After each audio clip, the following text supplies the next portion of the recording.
Hello everybody and welcome to another developer diary for the Imperator Invictus mod.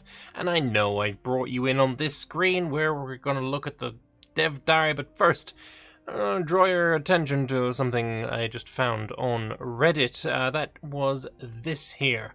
So I know it's pretty hard to read. I'll zoom it in. There we go. So there was a thread on the Paradox Plaza subreddit. Basically somebody saying that they're suffering from the paradox.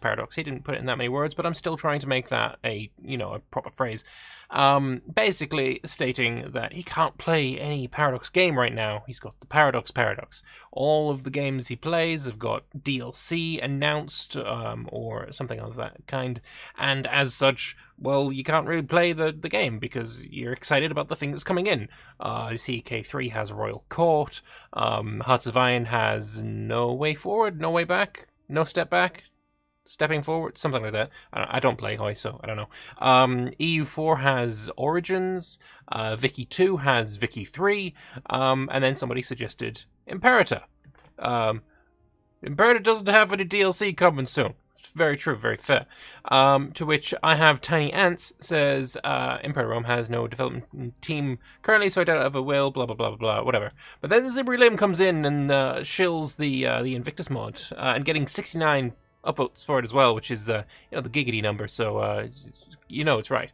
And then we have Johan, producer Johan, the guy who created Imperator Rome, Johan, the kind of controversial figure, Johan. Saying that it is an absolutely great mod, and I think that's kind of awesome for the Invictus team, that, the original lead dev or the creative director of Imperator has both played and thoroughly enjoyed the Invictus mod. I think that's kind of amazing. So, good job, Invictus people, and also thanks, Johan. Well, not thanks from me, but I'm also not going to thank you on their behalf, but whatever. It's a good thing. You did a good thing. Thanks. Whatever. Whatever. Let's move on. I don't know. It got awkward there. Let's just dev diary. Anyway, as you can see in the background of this all around here, tons of flags. So there's going to be flags in this dev diary. But first, we're going to be having a look at the Arabian Rework. So, Arabia. Many changes have been made to the political situation and geography of the Arabia Felix region. Represented as tribal in vanilla, these societies had kingdoms from the 9th century BC, led first by a Mukarib, a politico-religious leader considered close to the gods, and then from around our period, 4th century BC, by a Malik, which is the same as the Arabic word for king today. Though treated as Arabs in Imperator, the peoples of South Arabia at this time were not Arabs as we know them today, but related Semitic peoples with their own writing systems, also dating from the 9th century BC. In Invictus, the tribes of Saba, Kataba, and Hadramut will now be kingdoms. Having won its independence from Saba years before, Ma'in had somewhat different political system, heavily influenced by its prosperous merchant class. Ma'in seems to have had a non-hereditary and possibly elective monarchy, and the Malik ruled a council representing all Manayan groups. Though it's not a perfect representation, we propose in making Ma'in a plutocratic republic, distinguishing its political system from the proper monarchies to the south. So this is the setup as we have it now in Invictus. I actually don't know. It is not a region I play in ever, so I don't really know what the political situation is down there in vanilla. Whether this is identical to vanilla, whether Invictus has updated it or whatever. But there it is. Yay. I don't know. So, Ma'in is a plutocratic republic, and then we got 3 kingdoms. They are now... Oh, wait, yes, the Himjar used to exist. It now doesn't. Lovely.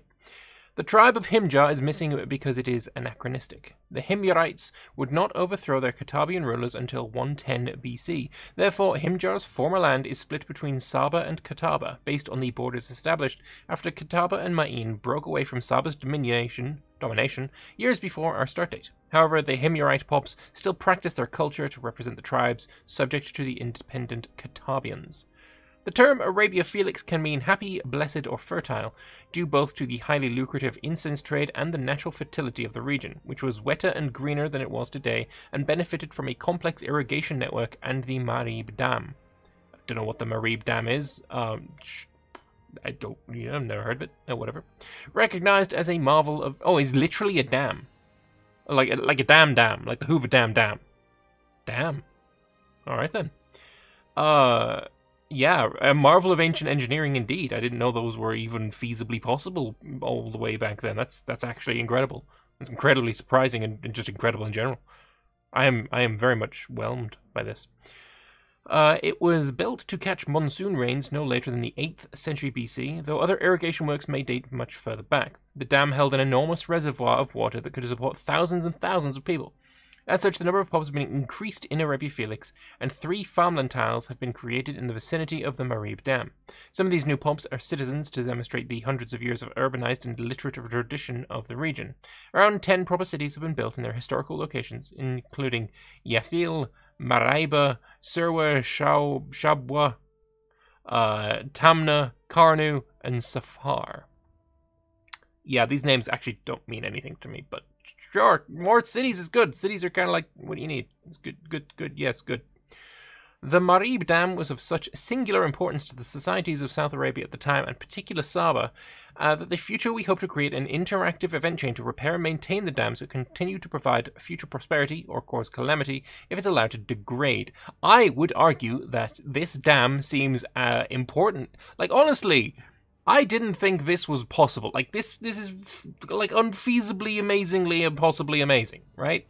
That they created a dam that had the capability of housing such crap tons of water. Like, enormous reservoir of water. Like, enormous, of course, isn't exactly a very specific number of water. Whatever. But, like, this is wonder of the ancient world shit right here. If Alexander the Great had conquered this region and beseen this dam, it would be a wonder of the world. Just from reading this, like, that's the impression I'm getting. This is wonder of the world worthy. So, I mean, make it a wonder? Make the wonders affect fertility in the region, make it, yeah, like fertility in the region and civilization value in the region, and also, you know, those kind of things. That seems kind of cool to me. You know, just putting it out there, It's out there. Yeah, it was such singular importance, much more important than, you know, the mausoleum of Halicarnassus. Yeah, I'm just positing. Anyway. Interactive event chain seems pretty cool too. I quite like that. In the region of Punt across the Red Sea, the ancient city of Wikru has been added next to Exum. Some Manaean, but especially Sabaean pubs can be found in the Horn of Africa to represent their lingering influence after having played a large role in the area previously. The cultural connections between the Exum area and South Arabia include the sharing of some of the same deities. To represent this, the Exumite deities Mahar and Behar have been added to greatly expanded Arabian pantheon that now includes Almaka, Am, Sayin, Hakum, and Ma. Again, these names mean nothing to me. These are not weak gods. Behar, the Exumite god of the sea, has an apotheosis effect, creating a large storm off the Bab el Mandeb Strait, which sounds like... It sounds really awesome, and you're just never gonna have it affect anything. Like, it would be absolutely incredible if it came to a point where your omen effect happened at the same time as you were being invaded by a large fleet, and boom, enjoy your storm, and it sinks a bunch of them, and you know, the day's saved, right? It's exactly what the Japanese did when the Mongols invaded. Yeah, they had an omen available, they created a storm with their apotheosis, boom, Mongol fleet sank. And then they did it again, because, you know, mad shit. That would be cool, but I just don't see that ever happening in-game, unfortunately. It would be super freaking awesome if it somehow was. And honestly, if anyone, like, was streaming the game and this happened to them, like, that would be clip-worthy, and I'd watch the shit out of that clip. But, like, it's just not gonna happen. Like, that it sounds freaking amazing, but it is never gonna be useful. Which is a shame. It's a shame. To the north, Arabia Petraea, or Rocky Arabia region, has mostly been left alone, though Taif has been absorbed by Thamud, and the Kedarite tribes have been made migratory to better reflect their transhumant lifestyles. It's a new word for me, transhumant. Okay. Specific cultural inventions have been made for Arabian and Nubian cultures, many of them focused on the rich trade in incense, ivory, cinnamon, black pepper, and gum. These culture groups have also access to the monsoon navigation invention, which greatly expands naval range in the Indian Ocean and allows players to trade with India in imitation of ancient practice. The island nation of Tylos also has access to these inventions, as well as a unique one focused on the cotton trade. Yeah, in vanilla, there's a real problem with Arabia, like... if we go back to Arabia up here, if you're playing Hadramut here and you've got all the way to this like uncolonizable land, you can't talk to the other side of Arabia because the not the naval distance, the diplomatic distance is between this part just so freaking short. It's insane. Like, it's impossible to talk, which kind of sucks. But also, I mean, diplomatic range in general is kind of wonky and broken, and something I would absolutely change if I had access to the source code and the ability to code. But yeah, lovely stuff. Being able to access India is kind of awesome. Love it. Some Arabian commercial inventions. I like a lot of these things that I'm seeing. Extra trade route from cinnamon trade. That's export val. I can't remember, but yeah, river outpost I know is trade route. I think that's trade route in capital. So maybe that isn't. I don't know. I can't remember most of these, but like lots of trade stuff. Trade's great. Trade's the way you get most of your money. And then some maritime inventions, which are probably never going to get used because they just don't get used. Also, Dow. That's the second tier ship that the Abbasids get in Age of Empires 4. So I mean, or maybe it's the first tier ship. Like I don't know if that name's fitting this era. I also don't know if it fits the era that Age of Empires 4 is taking place in, because I was completely ignorant of the Dow until this point. But even so, it's kind of interesting, I guess. The region's wealth is further demonstrated by 4 new modifiers that boost the local economy. The first of these is Tylos, which also a center of the pearl trade. Alright. The extra production and trade routes will give players there an extra financial edge. Kana in Hadramut also receives a modifier for incense production, as this was one of the most important sites in the production and distribution chain. The uncolonized island of Socotra was also a special modifier increasing spice production by 2 units for a total of 3. This is in recognition of its role as the sole producer of Dragon's blood. The what now? Okay, I like the idea of that, but also, no please. A red sap from the Dracana Cinabri tree that was coveted in the ancient world for its medicinal and dyeing properties. The 4th modifier is located in Gangras, outside the city of Meroe, and boosts iron production. The Nubians had a highly developed iron industry, as attested by the large piles of slag still found in modern Sudan, and were in fact iron exporters, even though they tended not to wear heavy armor themselves. All right. Indeed, though previously treated somewhat as a rural extension of Egypt, this region had its own way of fighting that was different from the armies of the Mediterranean. As mentioned, the Nubians wore little armor and specialized in archery, to the point that the Egyptians called their homeland Tarseti, the land of the bow. Ancient Arabians preferred the sword to the spear and tended to fight with light or leather armor, but nothing heavier than that. The Afro-Arabian traditions therefore focus on light units, like light infantry and expert archers, along with 3 mobile units, light cavalry, camels, and horse archers. Nubian nobles were known to loose arrows from horseback, and hundreds of ancient composite bows have been found in present-day Sudan alongside the longbows that a foot archer would have used. A few step horse tiles have been placed in Nubia and Arabia Felix to make it possible to maintain horse archers in local armies. Though the horses of the area were different from the breeds of the Pontic steppe, the evidence points to a significant amount of mounted archery, and the composite bow is arguably more important to its practice than the specific breed of horse. That's kind of cool information to know. I like it. The Afro-Arabian military traditions also have a strong naval aspect, as one might expect, and their punch comes in the form of the African elephant. Yes, naval elephant. 2 words that totally go together. Which was used by Moreau's Kandake Amanirenas. nailed it, to repel a Roman invasion at the end of our period, and whose ivory was preferred in Indian markets, being considered tougher and whiter than Indian ivory. Some historians ask whether the large elephant-themed royal complex at Musawir al-Sufra was used as an elephant training camp, particularly its great enclosure. Though war elephants were quite unlikely to have been used to the same extent as in India, they still deserve a place in this new Afro-military traditions that are much more appropriate than heavy infantry, much less the phalanx, for example. So, we now move on to the flags. So this was done by Retcon Crisis, and he's currently working on making unique flags based on their coinage and art and other cultural aspects. First off, the vanilla flag for Sparta has been replaced with a more vibrant flag, so obviously old one, new one. Probably more historically accurate, although the I forget what the fuck that's called. Lambda? I think it's Lambda? No. I don't know.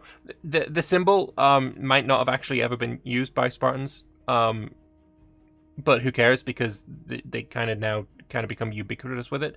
But yeah, I much prefer this. This looks just richer and nicer, and this looks brown and grey and boring. So yeah, love the change. Love the change. Hopefully it comes with a map color change as well, maybe. Maybe a little bit more vibrant on the map. It's either way. We have Nuceria, Lucania, Elia, Brutia, Sabinia, Tarentum, and Croton, all Italian tribey people. Italian, not tribes. Well, not all tribes. But yeah, they all look way more interesting and fun and stuff. I think my favorite one there is probably Tarentum. Like, if you can't ride a dolphin, riding a trident, drinking your, soul out, then awesome. Although, Elia is kind of interesting. A lion having intercourse with a deer is certainly it's a choice. It's certainly a choice. Hopefully it's a stag as well. It's a choice. It's a fucking choice. Anywhom, let's move on. More of an added in Greece. On the island of Crete, the countries of Iapetra, Knossos, and Gortina have new flags, while the Nesiotic League in the Aegean Sea also has one based on coinage from Delos. Near mainland Greece, other countries with new flags include Megara, Aetolia, Delphi, Argos, Boeotia, Thebes, Messenia, and Acarnania. Lovely. I've never pronounced this correctly. I always called it Arcania or some shit like that. I love the Argos one. That's really cool. Love that. Knossos is interesting, but I mean, if you're playing as Knossos, you're going to end up being, is it Minoa? There's a formable on Crete. I think it's called Minoa, and you get the sexiest fucking Minotaur flag. It's actually amazing. So yeah, I'd go with that. Not a big fan of Nesiotic League, but I'm never going to play them anyway, so who cares? Yeah, no, it's pretty good shit. Iapetra's pretty nice too, to be honest. Some other countries with new flags include Colchis in the Caucasus, Dardania in Illyria, Ibisim in the Western Med, and Iol, or Lol, and the Garamantes in North Africa. Lovely stuff. None of those are super interesting, other than Ibisim, because this guy has a vibe, and I'm absolutely here for it. I love that one. But yeah, some new flags, and I'm all about the new flags. Just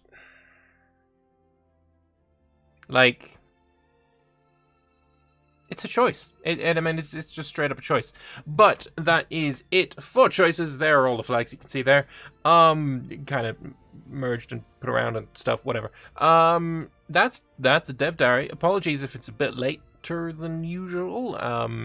Again, busy week. But yeah, that's it's an interesting one. Arabia isn't exactly my go-to place to play, but that can change. The thing I keep thinking of is it's like the survivorship bias thing, with the airplane, with all the bullet holes in all the places that the plane can survive with bullet holes. You know that thing? It's kind of like the way I see this, right? Do I not play in these areas because I don't want to play in these areas, or because they're boring? And as such, are the armor, let's say, if you will, that Invictus is putting on the aeroplane, which is the game, right? Do they put them on the places that the game can survive without armor, all the places with bullet holes? So, you know, updating Rome, updating Macedon, updating Egypt, for example. Or do they put the armor on the places that don't have bullet holes? All of, you know, Arabia. No one plays in Arabia, so fix it up with armor so that people play it. It's a terrible analogy, but I hope you know where I'm coming from here. Yeah, it's a really terrible analogy, and I apologize for that. But yeah, Arabia's it's better now, so that's cool. That's good. Yeah, maybe interesting to give it a shot. Anyway, that's it for this Dev Diary. I hope you've enjoyed it. I hope you have got some inspiration for future campaigns. Hopefully, you go and play as Elia, because it's a choice. Thank you all very much for watching. I hope you've enjoyed it, and I will see you guys in the next one. Toodles. Bye-bye.